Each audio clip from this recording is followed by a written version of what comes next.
বাংলায় লেখা একমাত্র ঘড়ি কখনো দেখেছেন? এর পেছনে জড়িয়ে আছে কলকাতার 200 বছর পুরনো ভীমচন্দ্র নাগের মিষ্টি দোকানের ইতিহাস।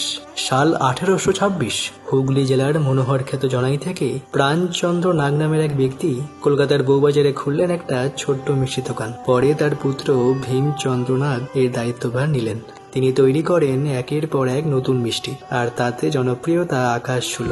সাল 1858, অর্থাৎ যে বছর ভীম নাগ তৈরি করলেন লেডিকেনি, সেই একই বছরে কলকাতায় ব্যবসা করতে শুরু করলো Cook and Kelvy company. Thomas Cook ও চার্লস কেলভি।